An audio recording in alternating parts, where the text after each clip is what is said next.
Good afternoon, everyone, and greetings to you at this AIT event. And thanks to the AIT team, particularly Irina, for inviting me along to talk to you about changes in the public sector language services ecosystem. What's been going on? Where are we today? And how might we be looking in the future? As has already been discussed, it is a warm day today, and I certainly have got out my Bahrain clothes for sure. The suits, the tie are long gone, I'm afraid, for today. It's going to be a very casually dressed Mike for this event to make sure that we handle the heat, which London and the UK is not really that used to. But I'm sure you're all very comfortable and you're all settled to enjoy the next couple of hours. And Irina, thank you very much for that fulsome introduction. Always appreciated. Thank you. So what are we going to do today? What are we going to explore? Well, let's just remind ourselves about the mapping of the public sector arena and where NERPC sits within that arena, and the organizations alongside which NERPC lobbies and advocates for the best possible result for public service language specialists. Our real aim, absolute aim for the National Register is to influence those organizations which need to engage with professional interpreters and professional translators, so that when within the public sector there is a need for these language specialties, that only those with the qualifications and the experience, and also those who have adhered to the code of professional conduct, those who are regulated and registered by the independent regulator, are those that should be looked at. And clearly, from our perspective at the National Register, we've also looked at NRPST too, because the National Register of Public Service Translators is a very recent launch to sit alongside NRPSI. In terms of mapping where we exist, in terms of understanding what's going on, a job that the National Register does quite regularly is explore the historic and the current position of different government bodies to understand their appetite historically in the past as far as public service interpreting is concerned. And it's through that we can understand the actual situation that we find ourselves in. And we can measure that against the desired situation where we want to be. And that lays out a strategy for us as to how to move from one to the other. And typically that's called strategy mapping. Now, the National Register, in the 6 years that I've been involved with the National Register, we've done that twice. We did it once back in 2019, and then again in 2022. So the current strategy, in terms of how we are moving, was laid down in 2022 for 23, 24, and 25. So we're coming to the close of that particular period. And in fact, the National Register's board will be coming together to explore how we think we ought to be moving forward in the future as of 2026. And the job that we'll go through will be an analysis of the gaps that currently exist. What is it that the public needs when it comes to language services in the public sector? What is it actually that the public sector needs? We need to understand the needs of the public sector and each different part of the public sector and where they are in terms of their understanding of language services to be able to lobby effectively. And within that, of course, are your needs.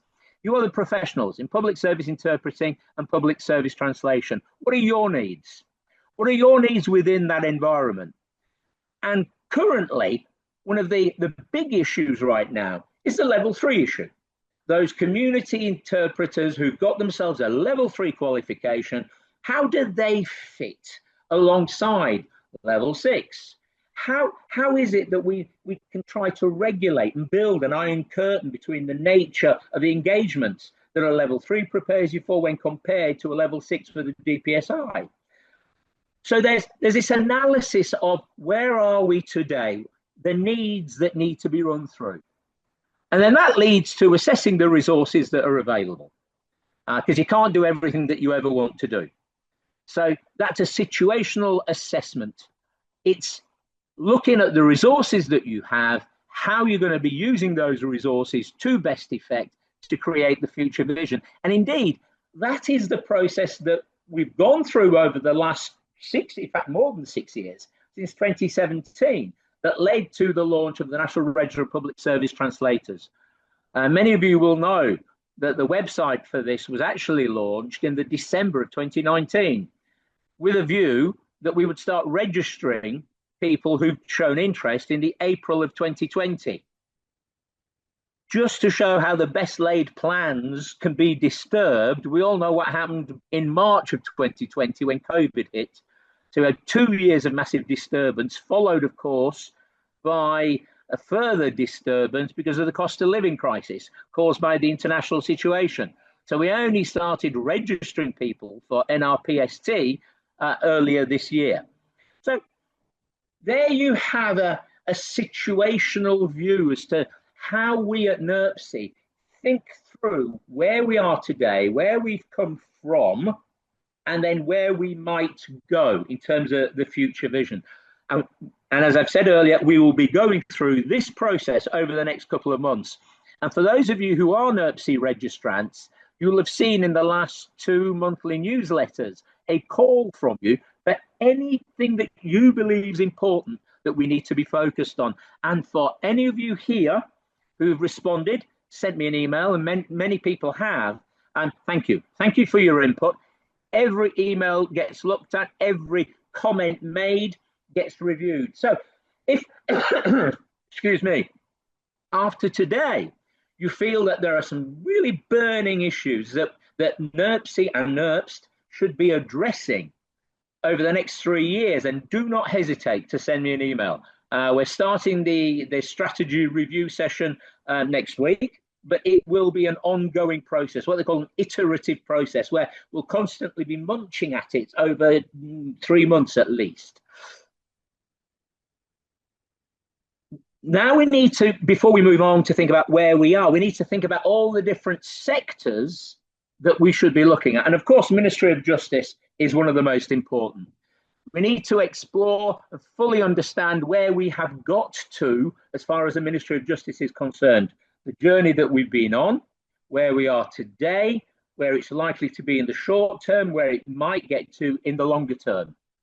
We need to think about police language services across the National Crime Agency, across the PATE scheme, the police approved interpreter and translator scheme, and the London Met, which is an outlier and separate to and is managed separately to the other 2 organisations pinpointed on this slide. We need to think about the NHS. It's a big beast. There's a lot of interpreting that goes on, and indeed translation of documents. How do the different trusts handle that today? Is it different to the way in which they've been handling it? Is there a sea change of attitude towards language services? We need to have a little conversation about that just to see what we can understand just in this next hour or so, where we plot and see any shifts, any changes in the NHS from where they have been to where they are today, and how that might be influencing where they may go in the future. Then there's the Home Office as well, and lots of other public sector organisations which actually, when they are looking to engage with public service interpreters and public service translators, they will invariably turn to one of 2 frameworks. Some of you may have come across them before: ESPO, Eastern Shires Purchasing Organisation, and CCS, Crown Commercial Services. How have they changed in the recent past, and how does that point to the future? The one thing that's important to say about that list is that everybody's on a different part of the journey. Not one organisation is on the same part of the journey as any other. What's happening at the Ministry of Justice is different to where the National Crime Agency are today, which is again different to where the PATE scheme is today, which is again different to where the London Met are today. Again, different to where the NHS are on their journey. And again, different to the Home Office. And within the Home Office, there are so many different parts of the Home Office, some of which are really galloping ahead in terms of their understanding of what's needed for professional public service interpreting and public service translation, some of which needing to be dragged out of the Stone Age. And then the frameworks. You would have thought that ESPO and CCS would be really similar. They were, but now they are actually very different in the way that they are operating. So they're on different journeys. Let's think about the Ministry of Justice. Now, with this organisation, the National Register is constantly reaffirming the importance of professional practitioners to ensure that the Ministry of Justice is focused on professional practitioners within language services in the courts.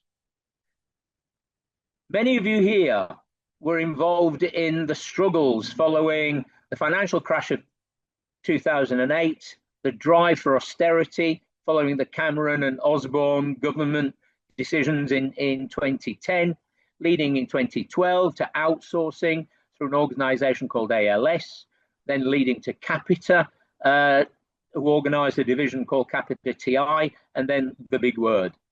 Picked up the contract in 2016. Interesting to note, two of those organisations no longer exist. ALS no longer exists, Capita TI no longer exists. Capita still exists, but they closed the translation and the interpreting division.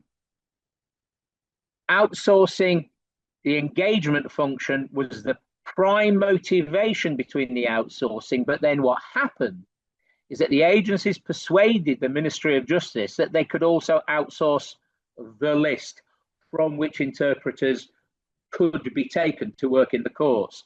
That led to a situation where, and it's still true today, if you look at the current framework, if an individual has enrolled on a level 1 PSI course, that's a equivalent of a GCSE pass, what used to be a CSE, and not even achieving it, but enrolled on a level 1 PSI course, they can appear as an interpreter in a bail hearing, in a case management session, and in a first hearing. That's where that activity led to, and we are still with that today. So we know that as far as the MOJ is concerned, the quality of standards actually have gone right down to where we are today with them. It's dissolved standards, and there's much anecdotal evidence between 2012 to 2021 where the Ministry of Justice purported to listen to things that were being said to them by the professionals, even went so far as to turn up at the 25th anniversary of the National Register on February 2019. Some of you I wasn't there, I hadn't joined the National Register by then, but some of you in this room were there. And you know the mauling that the Ministry of Justice speaker got because totally misunderstood the position of professionals when compared to what the Ministry of Justice thought was going on.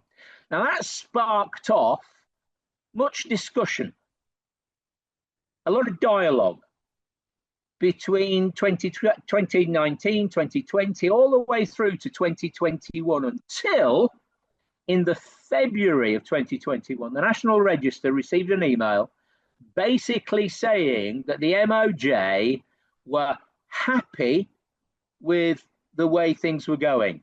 Thank you so much, basically, for knocking on our door. Thank you so much for attempting to get us to review things. Thank you so much for showing us so much attention, but actually, we don't think we need to change. Clearly, what they hoped was that the National Register would stop chasing the Ministry of Justice's tail and would leave it at that. We didn't. And very much thanks to registrants who got involved, we managed to create a change in attitude. Those of you who got involved in the mailing campaign in 2021 and 2022, thank you. Those of you who sent the pro forma letters to your MPs, getting your MPs to ask questions in the House of Commons, which the Ministry of Justice then had to answer. Thank you for sending those questions to your MPs. Thank you for pressurising your MPs to make sure that the voice of the National Register was amplified. Your voice was amplified. Within that work, the House of Lords got really interested in the work of the National Register. The All-Parliamentary Party Group on Modern Languages historically has been very much involved in the world of academia, the courses, the language courses across universities. That grouping of lords and ladies decided that they really needed to also address language services in the public sector, particularly the Ministry of Justice. And the leader of that group, Baroness Cousins, a name that many of you will be very aware of. And Baroness Cousins, alongside people like the Bishop of Leeds and Bradford, also asked a great many questions in the House of Lords around this time, saying, what is wrong with the Ministry of Justice? Why are they running a system which is clearly failing? On the back of that, the Ministry of Justice launched an independent review.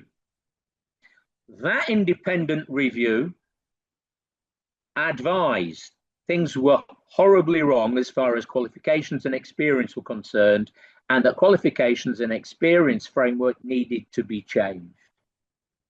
Off the back of that, the House of Lords carried out an inquiry through the Public Services Committee. They only published their findings earlier this year, back in February, March time. And their findings basically said, look, really, the Ministry of Justice needs to think about outsourcing. Is outsourcing actually the right way forward? We approve the fact that you're going to improve on the qualifications and the experience needed.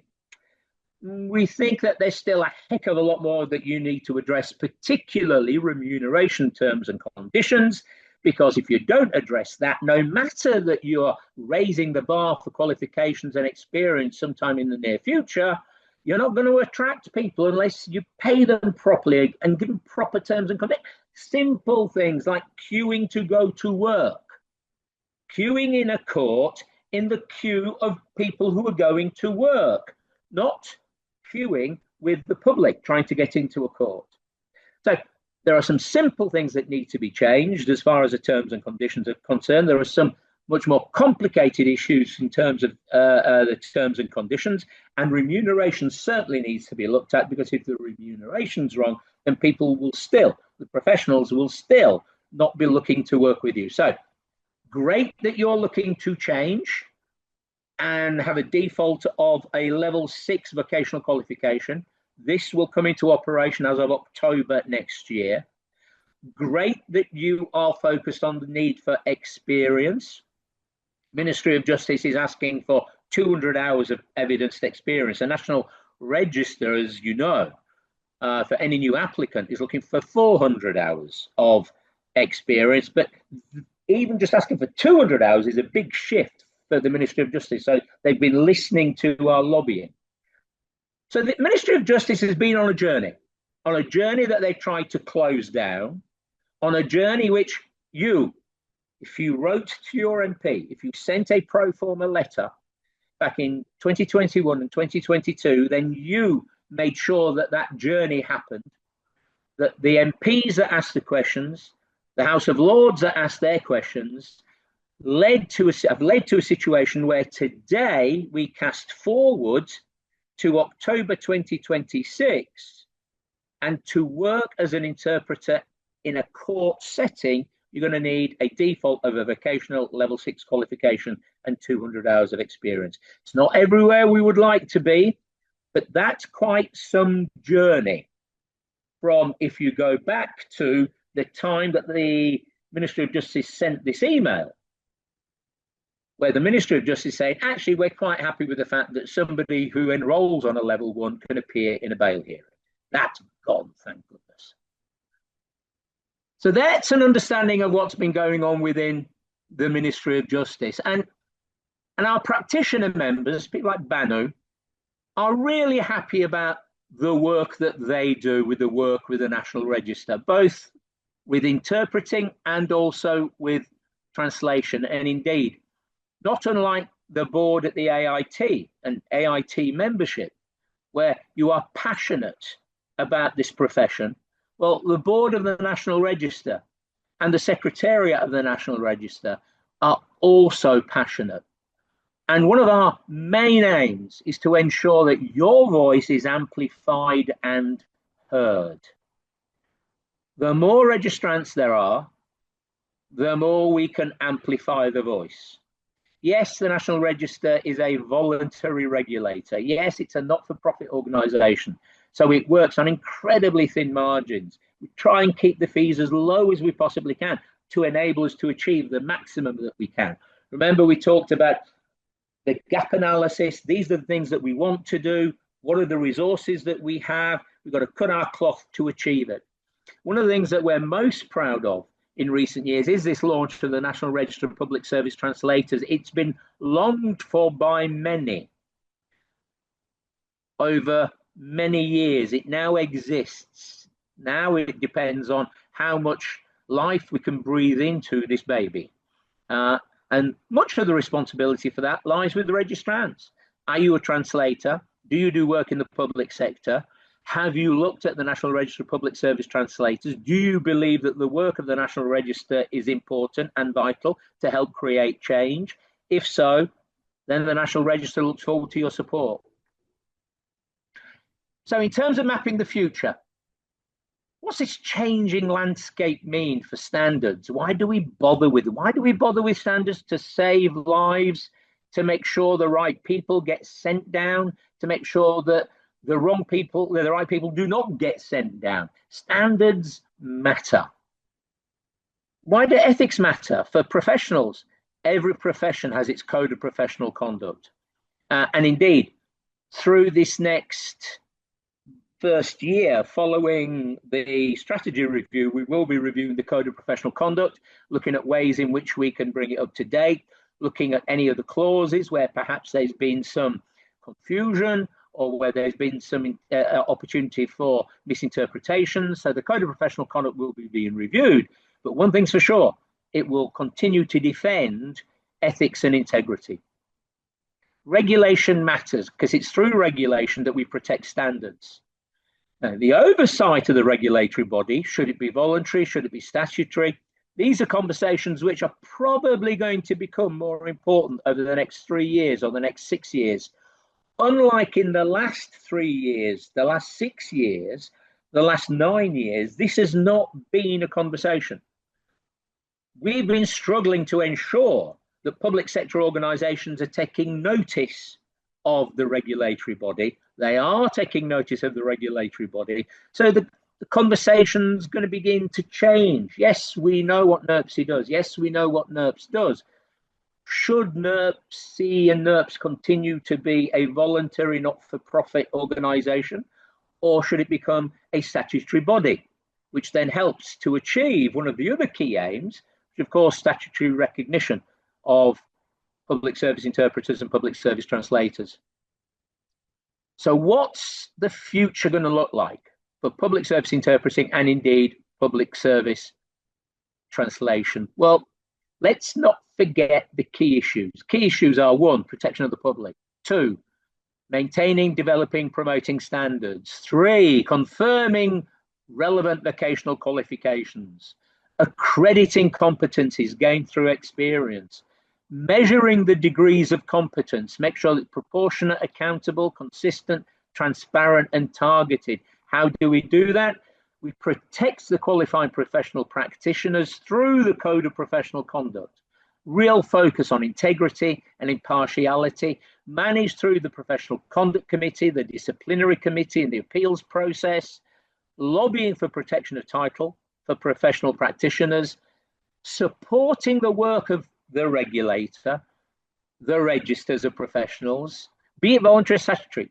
From your point of view, how much do you want to ensure that there is a regulator? How much do you want to support the work of that regulator? And ensuring the visibility of accredited registrants as professional practitioners, absolutely vital. Within that, there has to be notice of the work that we do.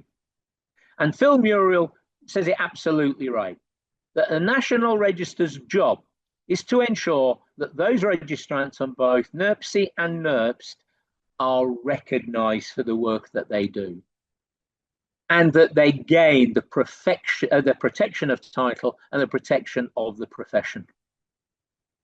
So let's go back to the public sector mapping. We've talked about the Ministry of Justice. Let's just talk a little bit about the police. The London Met, as many of you will know, are an exemplar within our ecosystem, in that if you want to work for the London Met, you have to be a registrant with the National Register.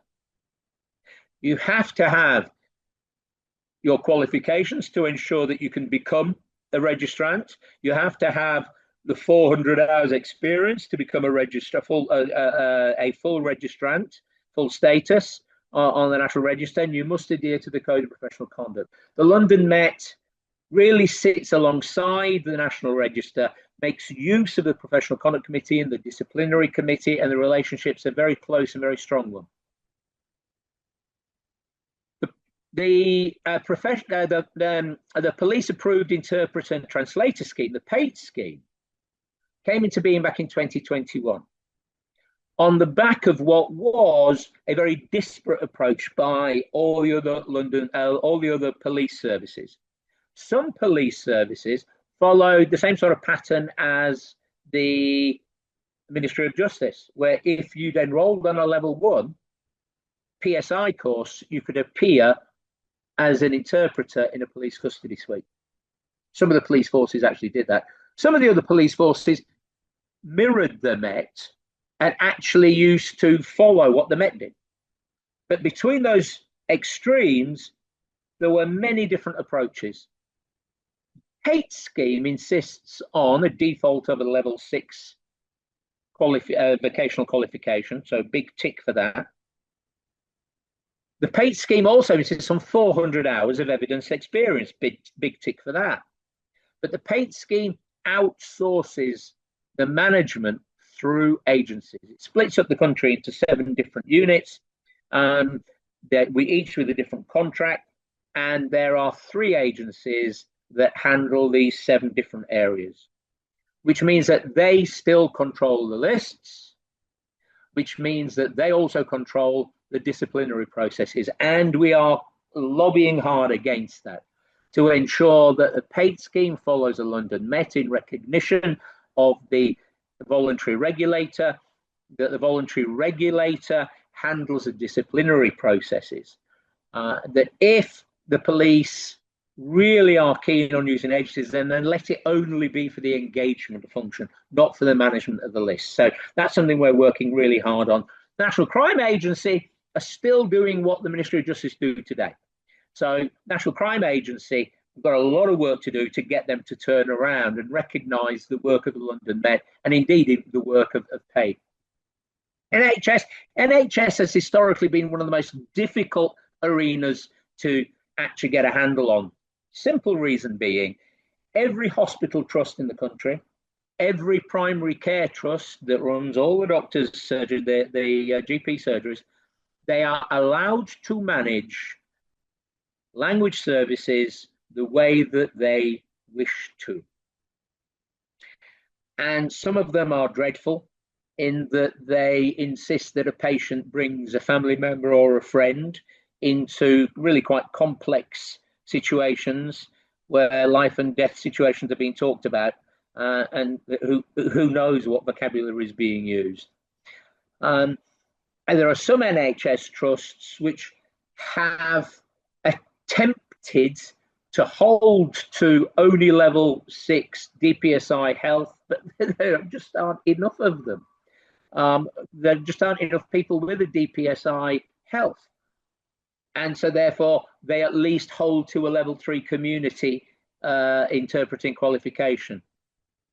But it's really disparate. Through 2022 and 2023, we were heavily involved in freedom of information requests, in attempting to find a way to get to grips with the NHS. We uncovered that in 1 year, the investigation arm of the NHS gave one reason for 80 deaths in maternity suites. Now, one reason being poor interpreting. Poor interpreting led to at least 80 deaths in a 12-month period in NHS maternity suites, said the NHS's own investigation arm. Who knows how many there really were? On the back of that, the BBC ran quite a high-profile program called Lost in Translation. It was a radio program. It was on Radio 4, and it gained a lot of traction. It got a lot of news coverage within the newspapers the next 2 weeks. Legacy papers like the Times, even papers like the Daily Mail and Metro picked up the story. The NHS pulled together a meeting where all the CEOs of NHS trusts were invited to go along. And at that meeting, they decided that they were going to have a national lead on language services. First time ever that the NHS recognised that they needed to change their policies. That's all down to lobbying. That's all down to advocacy. It's all down to chasing, to make them realise that what they were doing was just wrong and people's lives were at risk. It's taken until May of this year just gone for the NHS to issue national guidelines, where for the first time they've said to NHS trusts, look at quality, don't just look at cost. Don't just look at cost, because people will die and it's going to cost us even more. Look at quality to ensure that we actually do the right thing by our patients. Now, they haven't defined that quality yet, and those conversations are still ongoing, and the National Register is right at the heart of that. It's a little bit like trying to grab a cloud. You can see the cloud, you know it's there, you try to grab it and it dissipates. So that's kind of where we're at. But the National Register is continuing to knock on the doors of the NHS to ensure that we get to a point where we protect the public a lot more effectively. It's better now than it's ever been. There's still a long way to go. Home Office, there are parts of the Home Office where it's become mandated that you must be on the National Register if you actually want to act as an interpreter within the immigration system. If you have a look at it, you look at the guidelines on their notes on the web, on the internet, you will find that it's parts of the Home Office where they mandate you have to be on the National Register. There are other parts where it's a should. You should be on the National Register.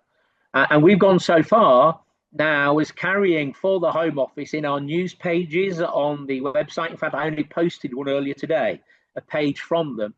The first tier of the individuals they're looking for are people who are actually registrants on the National Register. They call them members. We've had words with them. No, it's not membership. You're a member of an organisation like an association, or you're a member of an institute.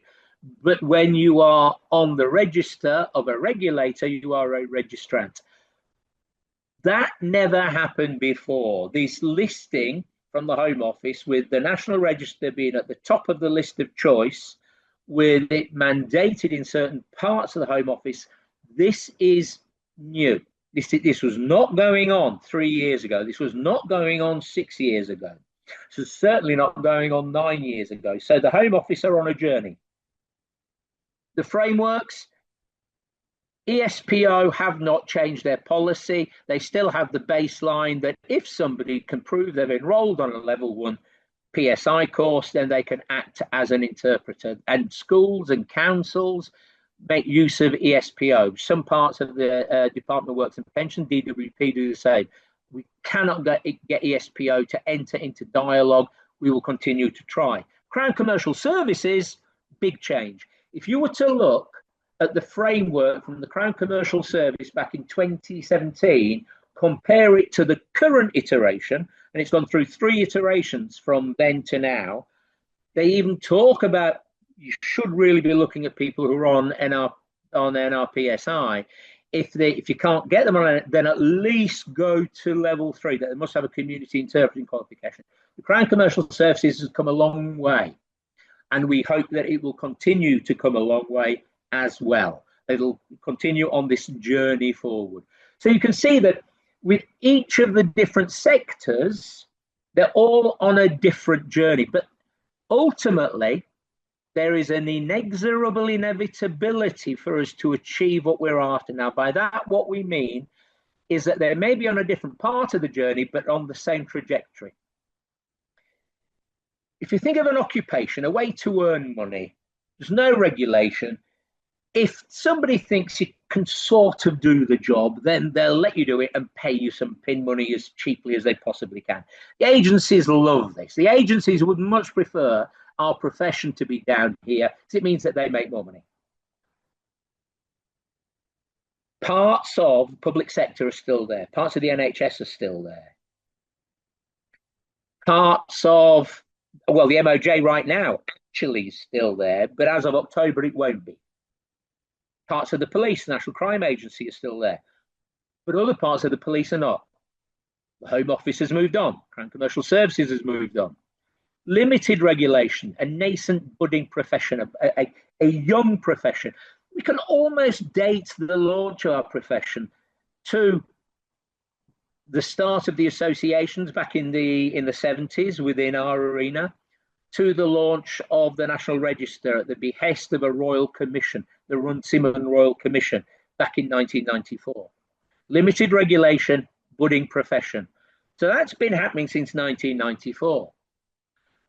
Public interest is meriting greater regulation. Well, we can see from that descriptor that we've just gone through, different parts of the public sector are beginning to change. Some are accelerating, some are moving glacially slowly, but still shifting. Others stubbornly refusing to shift. Self-regulation by the profession. By the very fact that you're here, by the very fact that you're taking part in this event, you have a commitment to self-regulation by the profession. For every one of the nearly 1,700 registrants on the National Register for Public Service Interpreters, each one of you are committed to self-regulation by the profession. Those of you who have lapsed for whatever reason, but were on at some stage, I would encourage you to come back, because your voice will be amplified through the National Register. The National Register will be stronger. Then this inexorable inevitability will come sooner rather than later, because we are getting mandatory engagement within certain pockets within public sector organisations. Clearly our aim is to have statutory regulation. Absolute understanding of the quality of the work that you do, mandating only those who are regulated and registered should be actually carrying out those really important jobs in public sector organisations. So it's a journey to the best possible regulatory framework with protection of title for each and every individual who's an RSPI or an RSPT. What's holding us up is kind of the history of outsourcing, the introduction of outsourcing, and getting public service interpreters and translators to a situation where their interests and what they deserve is protected, and that the public sector organisations are also protected, working with you, competent and trusted language professionals, be it in the world of interpreting or in the world of translation. The history of outsourcing is quite interesting, because it's outsourcing that works against us at this stage. It's always been a big issue ever since its introduction. Actually, the Blair government really kicked it off, but it was the Cameron and Osborne duo post financial collapse that really hammered it through in public sector organizations, and we've been suffering from it ever since then. But it's a business term, and it was for businesses to manage their cost base to create greater profitability, to pick off things which are non-core, less than essential processes. Now, language services is not non-core. Language services are essential processes if the public are going to be understood. And that's the message we need to hammer home with government and with public sector organisation. We need to work against what was introduced by the UK Conservative government in the early 80s, Tony Blair and the Labour government put more in, but then it was in the, I say, 2008 to 2010 period when the Cameron-Osborne government really pushed it through. It's supposed to be a way for the bureaucratic state to be held back and for moribund services to benefit from commercial input. But has language services benefited? And the answer is no. And we need to keep on making that point, because outsourcing tomorrow actually is in a place where we want it to be, because so much has gone wrong. We haven't got time to run through it today, but there's a whole list of ways in which outsourcing has failed and is failing. One of the most obvious ones is the Army. The Army cannot recruit because the contract is with Capita. Capita have messed it up totally. Right at the time when Britain is getting committed to spending more money on the military.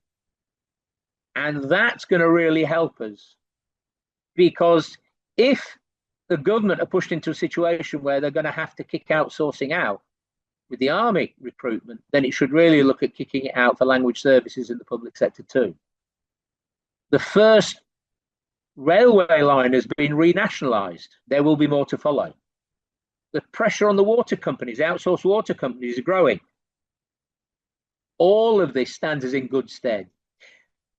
Outsourcing is not going to go away, but we need to hold public services to account that if they choose outsourcing over insourcing, what are your justifications? What did you review in insourcing? Now, to have those conversations, you need somebody to lead the charge. You need somebody that's going to charge at those issues.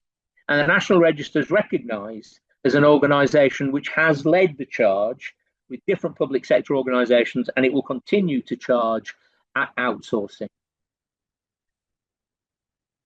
Standards in public service need rebuilding across the piece, including language services. And removing outsourcing, pushing for insourcing, showing that it's a false economy, really sits at the heart, I believe, of the next 3 years for the work of the National Register. The government can only achieve rebuilding trust back into the public sector if they actually make really robust, independent oversight a mechanism to which they're going to cleave. If they're not going to do that, then they have to publish their rationale for each decision to outsource each time they choose to hand over a contract to a commercial organisation. And there needs to be an organisation calling them to account. Outsource or insource? What are the cost issues? What are the supply problems? Have you looked at it in the round or just very specifically? Quality. What's it going to be? How's it going to be measured? What are the experience levels required? How are you going to be accountable? How often are you going to be accountable? What information can we see? How much of it are you going to claim to be commercially sensitive? Where is regulation necessary? Where is regulation not necessary? And what are your justifications for this? If we accept regulation is necessary and it is inevitable, it is inexorable that this is going to happen, is it going to be independent regulation or is it going to be government controlled regulation? And can we ensure that engagements are remunerated effectively and the terms and conditions and the rights of the individual professionals are protected? NERPC and NERPST they really do work tirelessly on behalf of public service interpreters and translators. Martin, who's one of our newest board members, is very aware of that. He's a lay member. He's a financial expert. And he understands that the National Register is a not-for-profit, but we do sail very close to the wind in terms of how we manage our cost base. Every penny counts. Every penny that every registrant puts in really counts. But Martin recognises that your rights to earn fair remuneration that really shows and really recognises your status, that recognises your qualifications, that recognises your experience really matters. So the board's very committed to tackling outsourcing. The board is very committed to ensuring statutory recognition, protection of title. And the board is absolutely committed to ensuring it's mandated only for those interpreters and translators who are registered and regulated to be engaged by the public sector. So that's where we're heading into the future. Hope I've given you a view as to where we are today.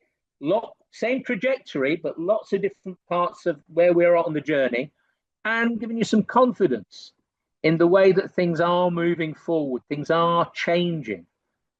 Slower than we would hope for, glacially slow with some organisations. Therefore, we have to keep the pressure up. Thank you very much for your attention. I'm going to stop here now, and the presentation is over.